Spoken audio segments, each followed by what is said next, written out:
How you all doing? Are you ready? If you're ready, say I'm ready.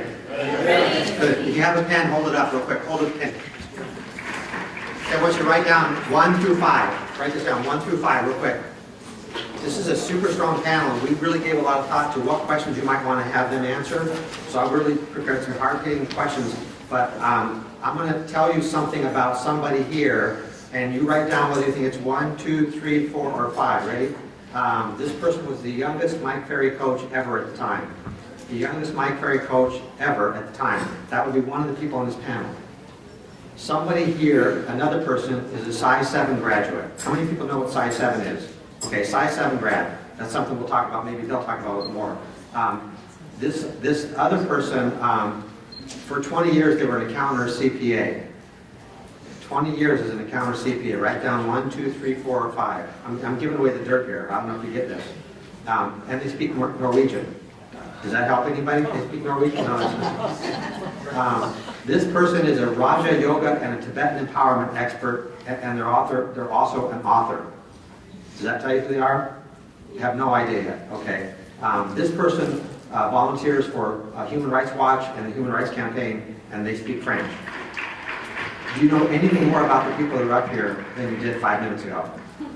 Okay. They're people that serve. They're people that are very much into helping others. And if you look at some of their bios, if you go to LinkedIn, you can learn everything I just learned about them. 3 of them have more than 500 connections on LinkedIn. It doesn't tell you how many more than 500, but it's called a 500+ badge. It tells you they're paying attention to business and social media platforms. And I am so pleased that they asked me to come up and moderate these people. So I got some really hard-hitting questions. We're going to start with Heidi, our current president, at the other end. Heidi, question number 1. If you could pick the name of a movie or book that resembled your real estate career thus far, what would it be? Can you hear me, or let's see if you might get it? Just do this. Is that close enough? Yeah. Okay. One of my favorite movies, and I do think it resembles my real estate career, is It's a Mad, Mad, Mad, Mad World. How many of you have seen that movie? Jimmy Durante, you've got Spencer Tracy in it, you've got a whole group of the old classic actors and actresses, and they are all searching for the hidden treasure, and they are trampling all over each other to get it, are they not? Yeah. Yes. And that system didn't quite work, did it? So, it's a great movie, I think it's hilarious, I love it. So, by the way, Heidi is the one that speaks Norwegian, in case you're wondering. 20 years as a Yeah. CPA account, so that's the numbers cruncher we have. We're all good, right? Yes, yes. So Rick, movie or book that resembles your real Okay, estate career? so a movie or book, excellent. I wrote down actually kind of a line from a movie, the movie Apollo 13, and there's a scene where the astronauts are up there, they have system failures left and right, and Ed Harris comes on, Ed Harris, the great actor, love him. He goes, "We have not lost a man in space, and we're not going to lose him on my watch." And he was just so emphatic. And what they had to do is they had one astronaut, if you remember the movie, that did not make the final cut of 3. So he came into the simulator, did it in the dark with only the material they had, and found a way to put square pegs in round holes and use duct tape and use 1 foot of this tape to do that, but you don't use the whole roll because you're going to need it later to figure a way out of that. And that's, as the market shifts, you need to find a way to adapt and overcome. And I just love that line from that movie. So I hope I'm going to remember Apollo 13 and Mad, Mad, Mad, Mad World when I get out of here. By the way, the size 7 graduate, that's Rick. Rick has 3 kids, all girls but 2, right, Rick? Is that, so Tim? I had to think about that. These are the hard questions, guys. We're going to get tougher after Jim, we this. see you sometimes in the morning after coming out of karate class. Yeah, yes, absolutely. Tim? Mine was a difficult. At first, I thought the Shining kind of started out because it's all cushy in the beginning because I started in 1986 in mortgage banking, and that was refi mania. So I was taking 4 to 7 appointments a day at that time, and then it got real scary. And then in researching that, I thought that no, it's really more like One Flew Over the Cuckoo's Nest. When it came down. Then in researching that, I thought, well, A Few Good Men actually, was part of it too, because during the mortgage meltdown, nobody could handle the truth. But I would have to say that the pursuit of happiness is probably closer for me. And that's the whole idea of, like Armando was saying, if you know what you're going to do and you're determined to do it and you continue to do it, you have good people around you and make that effort, continue to make that effort, you will get far in life. So in case you didn't know, Tim is the Raja Yoga expert, and I think philosophy is his strong suit because I asked him for one book or one movie, and he gave us like 5. So by the way, he's a published author, so thank you, Tim. Joe?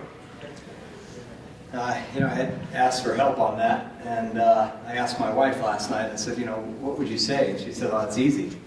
She said, Austin Powers, International Man of Mystery. And when I asked why, her response was, well, you think you're really cool, but you're really a dork. And you're always getting yourself into these crazy situations, but you always find your way out. So I thought, all right, yeah, that'll work. Thank you, Joe. By the way, Joe likes to do off-road motocross racing. I learned that about him, and he finished a triathlon. How many of those have you done? Couple. And he said that he was the second to the last one out of the water. On his first one, he was like pumped. He didn't finish last, so good job. Happy I didn't drown. Yeah, then Kathryn. Yes, I guess I'm the romantic up here at the table because mine was Silver Linings Playbook. And the reason why is I loved her tenacity. She wanted to achieve this goal and she overcame all of the obstacles and she kind of, she found her own unique way to do that by taking dance lessons with him. How many of you saw the movie? Mm-hmm. Really? Silver Linings Playbook? It's a wonderful, heartwarming, uplifting story, but it's really about overcoming obstacles and staying determined. If you're not writing that down, you're going to wish later you would have, because that would be something, if it's uplifting and empowering, that's the kind of stuff we need to fill our heads with. And not to be competitive, but I've been a yoga instructor for over 15 years, so I don't know. And you're the vice president-elect. What does that mean exactly? That means in 2015, I will be serving as your vice president at GLVAR. And Heidi's not competitive, but she got there before you. Yes, and yes, she did. And well deserved. Well deserved. She's been an amazing president for us. Absolutely. So let's thank them for being serving us. If you didn't get it, Kathryn is the one that speaks French. I know you would rather hear from them some thoughts that they had when they were asked to speak on this panel. I mean, Martha, I don't know who came up with this title, How to Fail in Real Estate or How Not to Fail. Could we have named it maybe next time How to Succeed in Real Estate? We might fill the room to the rafters. Just a thought. So I'm going to start in the middle, Tim. If you have a few thoughts that you want to share when you found out you were going to be on this panel, can you share those with us? Sure. Well, my first thought was the same as Jim's. How we program our mind and the thoughts that we think are so important. Because Zoroaster 4,000 years ago said, good thoughts, good words, good deeds. In other words, the thoughts that you think create the words that you speak to yourself. How many of you speak to yourself? Everyone raise your hand because we all talk to ourselves. All right. So thoughts create the words that you speak to yourself and others and create your deeds or your actions out in the real world. Now that's 3 of the 5 steps of manifestation, of actually creating in the world. So to talk about failing in real estate, just like Armando said earlier today, if you don't do even one of what he talked about, and that one is action, if you don't take action, you will fail. Bottom line. Okay. Heidi, same question? So I like the title of this class.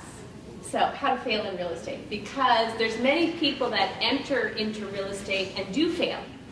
And so the question is, why does that happen? And I think a lot more people should be here finding out about that. Like many industries, 20% of the people in this industry are the ones succeeding in making money. Why is that? You have a good, strong panel here that's going to give you a lot of advice. We have lots of educational classes at GLVR. I teach classes. We have coaches up here. You can sign up with coaches. What I have noticed is that you can receive a lot of information. You can get a lot of good information from different places. But if you don't walk out of this panel today with one idea and you do something about it, it's a waste of time sitting here. If you sign up with a coach and he gives you a really good idea and you don't implement anything, it's a waste of your time and money. If you go to some of these great educational classes and you don't walk out with something, you know, the definition of insanity is you want to reach another level in your real estate. You want to move up, you want to earn more money, you want to have a different price point, whatever your goal is in real estate, and you don't change a certain behavior. If you're content and really happy with where you're at, then keep doing it. If you're here because you want to learn something different and you want to achieve and go to a different level, then you must internalize making some change. And it's somebody who's willing to make that change. I always share a lot of information. I've had a lot of people go, wow, you just share so much information. You share everything you know about how to market or do that. And I say, you know what? I learned that I can share every trick I know, and there'll be just a couple of you that walk out the door and implement it. And so I would challenge you with the good things that you learn. Pick one, pick two. But if you want to make a change and you want to achieve something different in your career, then implement them, internalize them. Great. Joe? When I first thought about the topic, I started thinking, well, what makes this business difficult for a lot of people? And what comes to my mind is the roller coaster. And got some clients, got some business, and then we don't have any clients, we don't have any business. And we ride it back up again. And what I thought in terms of the message I'd love to give to each of you to take away would be, I did some off-road motocross racing, and I was not particularly good, but I had fun. But the guys who were really good, the guys who would win, not just nationally, but internationally, what they would say is, everybody is good on their good days. Meaning, when everything's lining up and you feel good, your body feels right, your machine's operating the way it should, you have a good day, well, you're supposed to. The key to having big success long term is, how do you be good on your worst days? And how do you set up your business so that you have systems in place so that regardless of what happened in your personal life or how you're feeling, whether you're sick or tired or you're up all night, that you're still really good when you're on your presentations, when you're with your buyers, when you're with your sellers. So a way to fail would be to not set those things up and be lucky on the good days and get no business on the days when you're inconsistent. Or you set up the kind of systems that ensure that even on the days you don't feel like it, you're still going to do well. Great. Thanks, Joe. Rick, can you take that next? Sure. I would write this down and live by it. 1-5-20. 1-5-20, 1-5-20, 1-5-20. 1. Set and go on one appointment every day. Do that before 10 a.m. Commit to doing it before you go to lunch. But no matter what, don't leave. Don't go home until you've set and completed one appointment. If you do that every day, what's that going to mean for the week? 5. 5 for the week, 20 for the month. If you went on 20 appointments a month for the next 3 months and you got 0 listings, what would happen to you mid-December? Your skill set would be better or worse than it is now? Better. Come January, some of those appointments that chose not to list with you, do you think that they would, I'll use the word ripen, kind of ripen over time, that come January, if you followed up with some of those appointments, that you would start January off with 3, 4, 5 listings? 1-5-20, probably the most important thing I can tell you. Go on bad appointments. Good. Thanks. Kathryn, can you tell us about the title and maybe something about yourself when you started real estate? Yes, I think necessity sometimes is the mother of invention, and I was a single parent with 2 children, so I didn't have any choice. I had to do whatever it took to be a success. And you've heard a lot of this about mindset. I think I'm going to echo that as well. My mindset is that I couldn't fail. And so I think in what I've seen in new agents coming aboard is that they feel their mindset isn't that they're a business owner, but they're in real estate. And I would just urge you to see what you do for a living as if you were a business owner. Put together your business plan, look at your prospecting, how many hours a week that you're prospecting. You know, we see people, companies, Fortune 500 companies, Coca-Cola. Now, granted, they have probably some of the largest market share of their product in the world. Are they still prospecting? I think that's the biggest thing that I see about agents is they start off strong, and then after, a year or two, they start cutting back. Open houses don't work. Some of the basic prospecting tools, and then they wonder why their business isn't at the level of success that they want. I started out in the business building my business with open houses. I did 3 to 4 open houses a week. And at one time I was the second top producing real estate agent in the Southwest. I'm going to tell you guys, if I can do it, anybody can do it. Okay, stop. Look up here. How many of you got at least 2 good ideas? We've had at least 10 ideas here. How many of you got at least 2? Good. Are they written down? Yeah. You can remember them later. Good. Stand up real quick. Stand up real quick. Everybody stand up. Even the cool people, stand up. Okay. Look at this, Joe. Get it right on top. Here's what I want you to do. I'm going to count to 3. I want you to shout out the best idea you've gotten so far. Are you ready? I want them to hear us in the other room. Ready? 1, 2, 3. 1, 2, 3. Okay. See, if we get all these ideas, they've already told you. If you get all these ideas, you don't implement any of them, and the one you're the most passionate about is the one you have the best chance of implementing. You guys didn't come to hear me, you came to hear this panel. So I have another question for them, and I'm going to start on this end, Kathryn, if I can. How many of you have been in the business less than 5 years? Less than 5. Okay, so a couple of you. What would you say to the people that either are brand new or less than 5 years, a really good strategy to help them make some money like right now today? Kathryn? First of all, put together a business plan. I don't know of a successful company that doesn't have a business plan. And what that looks like is know your numbers. What's your goal for the end of the year? If your goal is to do 60,000, our average transactions are $6,000 commission, so that's 3 per side, correct? What is it going to take? How many transactions do you need to take to get that? And then specifically, what income producing activities are you going to do every day to achieve that goal? Joe. I'm going to echo what Rick talked about earlier.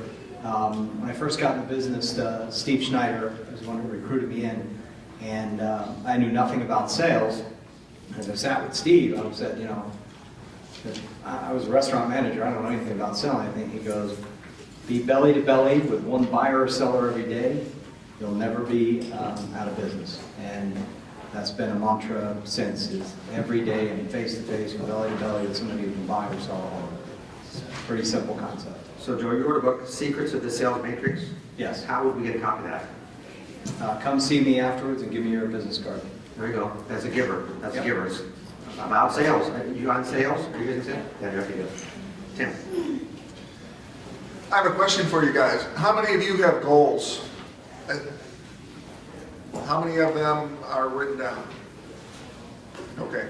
Why do people with goals, why are they more successful in their careers? Do you know why? They think about what they want. They think about what they want. What else? You have a vision. What else? Have a reason.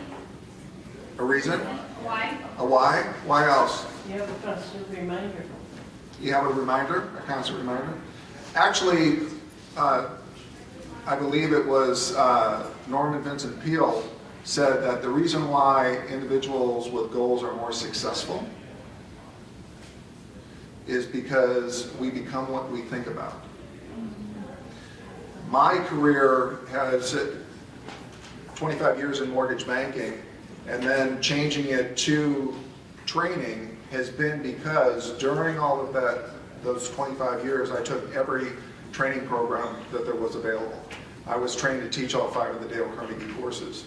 But even those courses never trained people on how to think, how to actually let go of the past and bring in the future, bring in what they want to do, how to actually manifest their life the way they want to do. And that's really the crux of my training and coaching nowadays. So if you can actually have your goals, have them in front of you, have your vision board, do what it takes to keep that together, you will be more successful than those people that don't. Okay, so Tim is the other author. Make sure you find out about how to get his book. And Rick, Steve Schneider, who? No, that was I know, I don't know who Steve Schneider is. How many guys know who Steve Schneider is? Okay, just a perspective there. 0 to 5 years, Rick. I'm either brand new or my second, third, 5 year. What would you tell me? How can I make some money today? Okay, so I will piggyback on that 1-5-20. So have rewards and consequences for that goal. In other words, if you enjoy camping, set that as a goal. Go ahead, pick a spot, Yosemite, pay for the spot, plan it, tell your kids. If it's Disneyland, tell your kids, plan it, pay for it. If you hit your goal, you get to go. If you don't, the consequence is you paid for it and you're going to disappoint your family that you're not going to go. My wife Terry and I, she is super high competitive. Every week we would have a 1-5, and I see Kim's nodding her head in the back row there. 1-5 appointments. And if I set my 5 appointments for the week and we completed them, and she did not, she'd have to iron all my shirts. Now, if you Look at him smile. Look at him smile. So if you know Terry, that is not high on her list. If she did hers and I didn't do my 5, I'd have to take her to a gourmet restaurant. I think I kind of would win either way with that one, right? So there was this one particular week. She had like 2 appointments set on Saturday. We would usually work Monday through Saturday, take Sunday off, and that would be our consequence. If we didn't get our appointments done, we would work Sunday. And she had 2 appointments canceled on Saturday. I'm like, oh my goodness, I am actually going to win one of these consequences. I'm so excited. So we were on our way over a friend's house for dinner. I'll date myself with the story a little bit. She goes, you mind if we stop at 7-Eleven? She stopped and she got, I'm a little bit thirsty. She got a water and she got a newspaper. Made sense to me because at the time we were going to a movie with some friends. That's how you looked up movies. Today you do it on your iPhone. So we get to our friend's house and she goes, you know, it's going to bother me. I just got paged with somebody. If I don't return this phone call, it's going to bother me. Is there a phone down the hall that I could use? She went down the hall, turned to the for sale by owner section. 7 o'clock at night, set 2 appointments. She comes out and she goes, we've got 2 appointments tomorrow. You are not winning. That is 1-5-20. Draw a line in the sand. Do not go fall below that. If you're 20 appointments a month, that's the key. Cool. Heidi, 1 to 5 years, 0 to 5 years? You know, again, I think it goes back to you must treat this as your business. So you must schedule your time for your business. Are you going to visit your friend and have coffee and maybe go exercise and maybe I'll swing by the office at 1 and Tuesday I'm kind of busy, I'm doing something with the kids, and then what are you doing to plan your schedule? It is no different than a regular job where you show up from 8 to 5. What are you doing to plan your schedule to make money? So plan your schedule, and I would also say be consistent. Be consistent, set the times you're going to devote to your business, set your goals, and be consistent. Do not waver from it, stick to it. You'll see. I can walk around my office and see all the successful people. Amazing. They're in there in the morning, and they're usually one of the last to leave. They're in there, they're working on the same things day after day. They have a consistency to them. And also, I would say be coachable. I have some people that come into the business and they just know it all and they don't want to take any advice. It goes back to everybody here is giving good advice and good training, and be coachable. Listen to some of it, embrace some of it, and move forward with it. Thanks, Heidi. Listen, I have like 4 or 5 more questions here, but it wouldn't be appropriate for you guys to all come here to this session, knowing who's on this panel, and have some questions in your mind for us to leave without those questions. So did anybody walk in here with something they wanted to really get? Any questions you want to ask anyone on the panel? Otherwise, I'll ask them what their favorite movie is again. Okay. Heidi, I'm going to start with you. If I was following around for 3 days, what would I be surprised to learn just by following around for 3 days? If you were following me around for 3 days? For 3 days, yeah. Only at work, Heidi, only at work. I was going to say, let's think about that. I came home 10:30 last night, so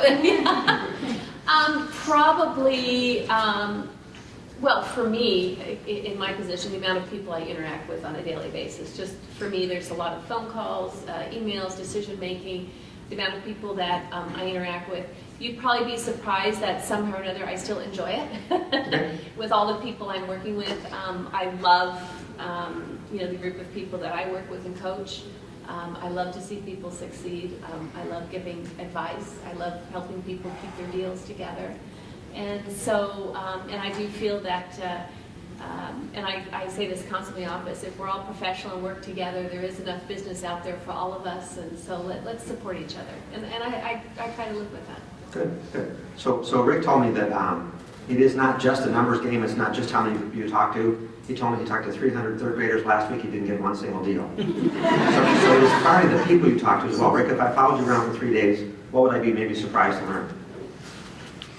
Yeah, that I need to pre-qualify better. Because those third graders, not many of them have homes. So one of the things, and to talk about that, is I will go on, in the absence of a great appointment, I will go on a mediocre appointment. And some of the interesting things that happened, on the one that said, don't come over here, I can't list with you because my best man in my wedding is a realtor. If I do list, I'm going to go with them. We listed that house. I can't list with you because my mom's a realtor. And Thanksgiving dinner next month would be very difficult. We listed that house. Went on a house, did not get the listing, but had somebody call me up about a week later, and they said, well, we're a for sale by owner and we want to list our house. I'm saying, well, that's great. I had this technique where I was ordering signs up in their yard to get them to call me, but this is a new technique. I didn't do anything and they called me. Okay, insert laugh here. Right? Don't write that down. Don't do anything without calling you. That's not a good one. Yeah, don't do that one. That was insert laugh here. Okay, is this thing on? So on this particular one, they said, we're buying a for sale by owner. And he said, the only way I will accept a contingency on your house is if you list your house with Rick and Terry. So you go on these appointments that good things happen from situations that you don't. Worst case scenario is you'll get referrals from them. You'll polish your skills. Go on more appointments. I think the biggest challenge that I see with people that don't succeed is mentally they're saying, I could never get that one. Something good could come out of it, right? So go on more appointments. Another real quick story. So went on an appointment, didn't get the listing, came home, and came home late at night. It was about 7:30 at night, and Terry goes, hey, how'd it go?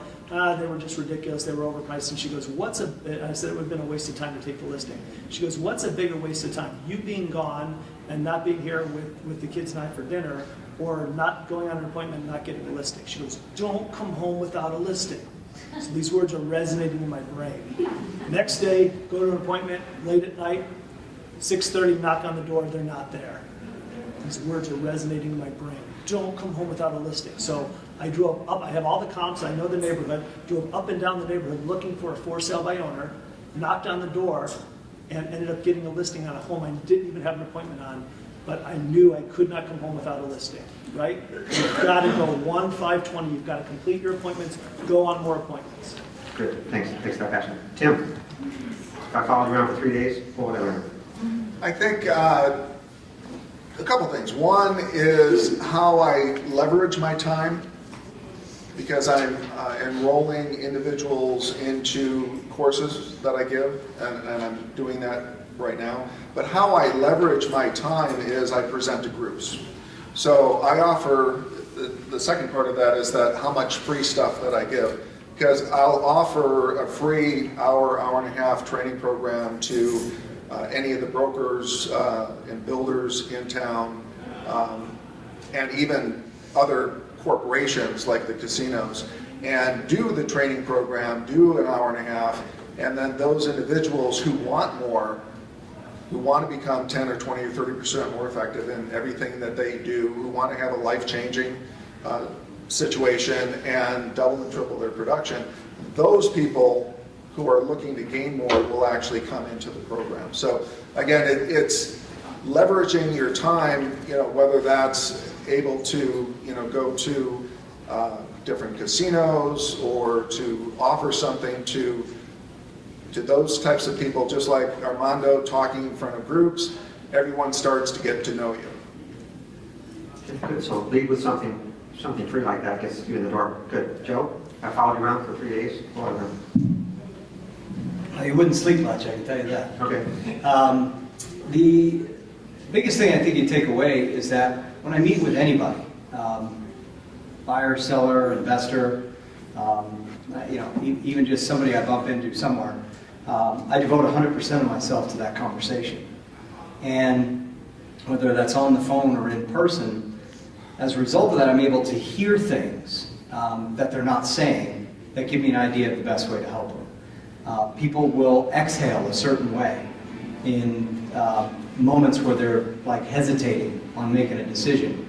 And that gives me a clue that, oh, we're getting really close to something important. And when you pay attention at that level and you pick that up, people all of a sudden surrender their guard. And they start telling you what's really going on. Now, the downside of that, Jimmy, is you get to hear a lot of stuff you do not want to hear in life. Okay. They start telling you about the divorce that they haven't told their spouse about yet.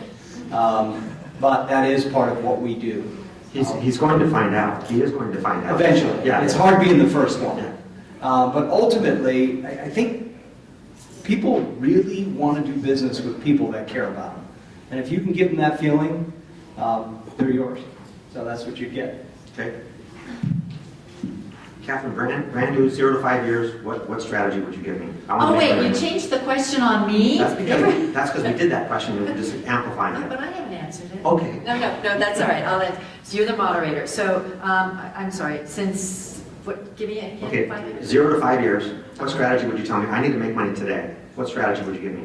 Oh, I did answer that one. Oh, you You're on did? 3 days. 3 days. If you Yeah, follow. Following. We're on 3 days? With Oh, follow me around. Follow in the 3 days. That's the first mistake I've ever made. Confused.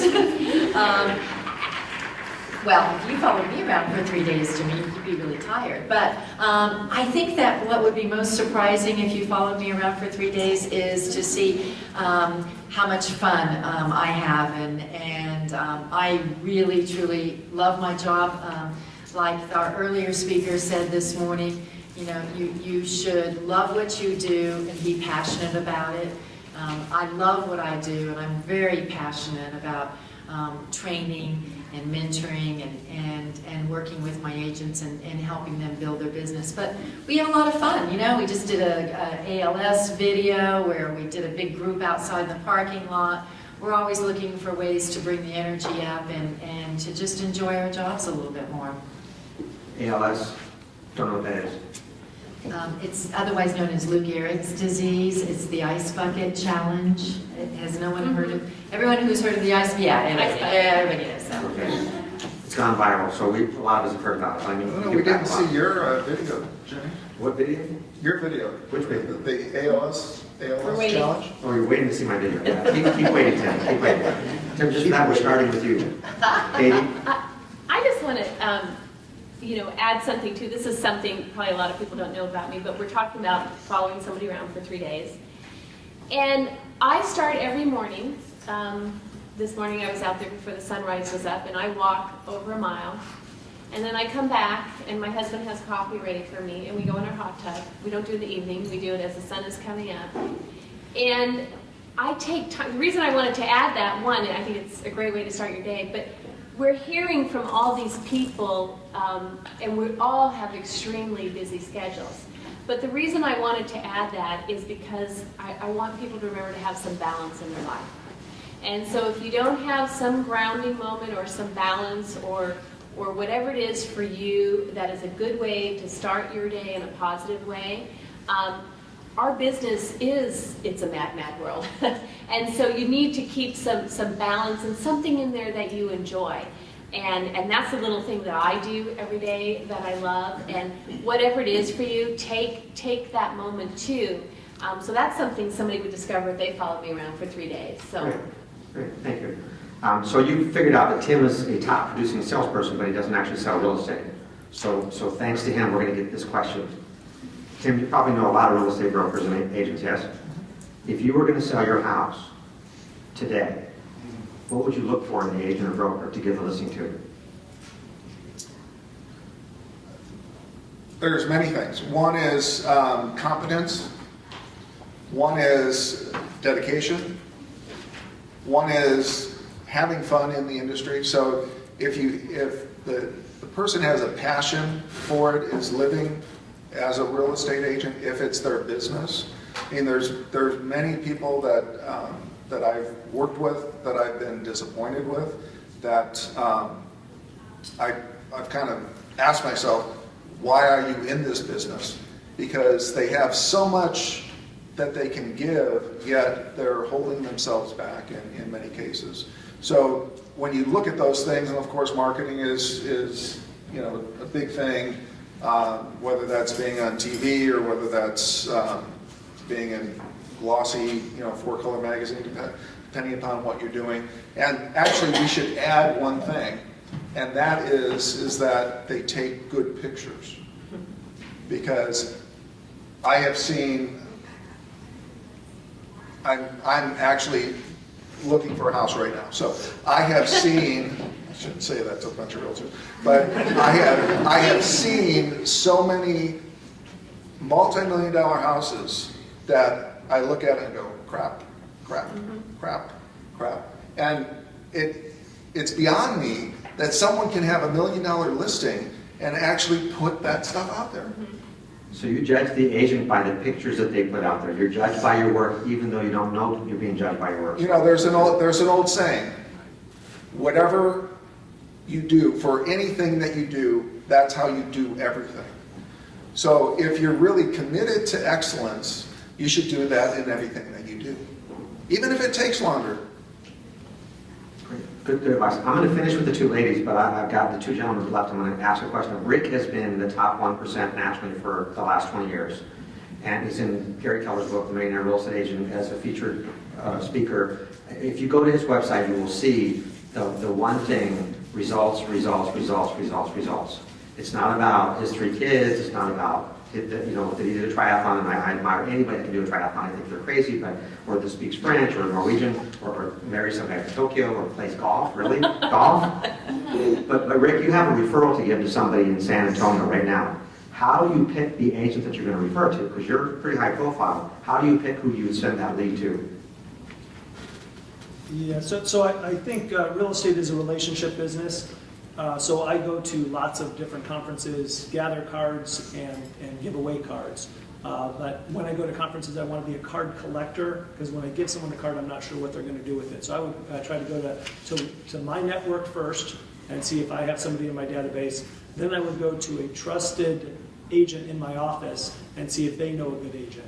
So going to conferences locally, nationally, one of the things that they were talking about being in a brand across the way there, that's one of the disconnects I think that some of the local offices have, is that you don't have that.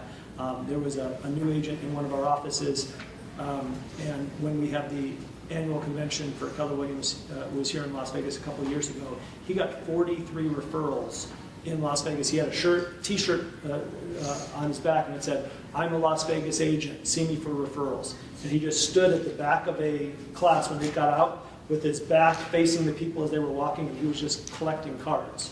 So, you know, the same question I ask every for-sale by owner, what's more important, how much you pay or how much you net? And their answer always is, what I net is important. So sometimes with franchises, it could be more expensive as far as what you pay, but if you're actually netting $10, $20, $50,000 more to your annual income, which is better, to net more money? So I would go to relationships that I have or somebody else has. Those are important, and network. Okay, so if you're not with a brand, go to the NAHREP conference and wear a t-shirt. Wear a t-shirt. That would be really good advice. Get it printed before you go there. Joe takes a lot of listings. That's called leverage, by the way. Leverage. So Joe, you have 5 offers on one of your listings, and you don't know any of these agents. You don't know any of them. And the offers are very, very close. How do you pick who wins?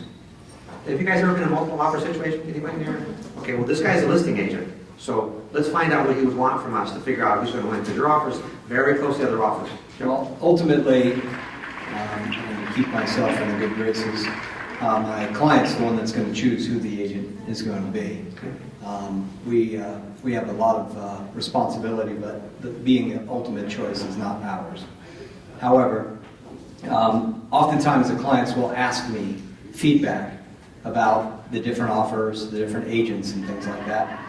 And one thing I find particularly interesting is people that send in offers that when you call them to chat about it, never return your call. And Would your seller somehow find that out? well, they will ask me, what do you know? And I'll say, I don't know anything because I've called them and they don't return my call. Okay. And That's a yes, in case you're wondering. And, you know, when we get on the phone, we got to remember that our commission that we share is actually titled cooperating commission. We don't need to beat each other up to make a win for a client. And so an approach that is professional is certainly preferred, and that type of information is also relayed on to a client as part of their decision making. So. Great, thank you. So Kathryn, I'm going to let Heidi precede you again. Jim, can I just add something on that? One of the, you guys need to write this down, because in these types of situations, one of the things that you as an agent are allowed to do is make offers in person. And my question would be, if out of those 5 people, one of them came to you and said they wanted to make the offer in person, would you accept that? And would that be something that you would glean as, you know, probably the person that should get it? Yeah, certainly that approach would be duly noted and be impressive. Although ultimately, again, it's the seller's decision. But I think, yes, I think the seller would enjoy that, certainly if they're local as well. Right. Cool. So Heidi, final thoughts? Can you kind of cap us off and then we'll let Kathryn speak? Well, one of the other things too, I think when you're in a multiple situation, you have these multiple offers in front of you and you are presenting to the seller and they're going to make the decision. But I can tell you, the offers that I have seen coming through and to my agents that are so poorly completed. A date is missing, the first page doesn't add up, you have where the loan is under additional deposit, you haven't checked boxes, there's blanks. You know, you have a one-page counter line by line to combat the sloppiness of the other agent. That doesn't give me a lot of confidence that they're going to be very professional through the rest of the transaction. And so I would watch when you submit your offers and how you present it, because that is going to give a feeling to the seller on how you might be to work with. And unfortunately, your buyer might be great, but all they see is what they've received in front of them. And so I think that has something that everybody can strive to make sure they're very good at, and they do that with detail and professionalism. Great buyer, mediocre agent. I ain't got no mediocre, right? So Kathryn, we're going to ask you to close us out in French, please. Oh, mais oui. Final thoughts.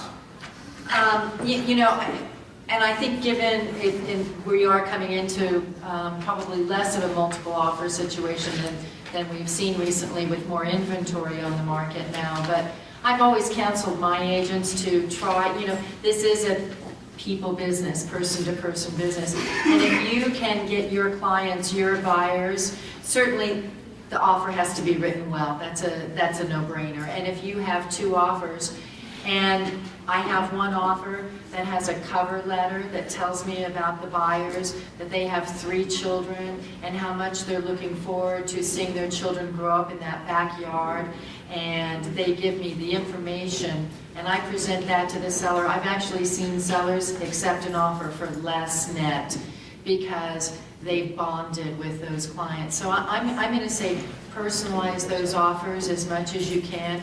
In fact, if you think it's going to be a multiple offer, get your clients out there to meet the seller on when you're showing them their property. Let them say hello. There's not negotiating, but just as an introduction so that they'll remember them.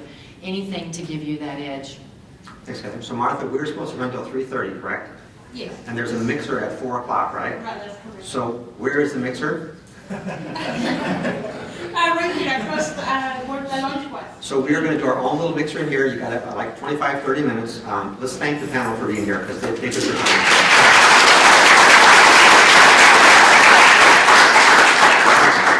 I'd like to invite everybody to the exhibitors room, and we're gonna have a mariachi. So we're gonna have some music and some things, okay?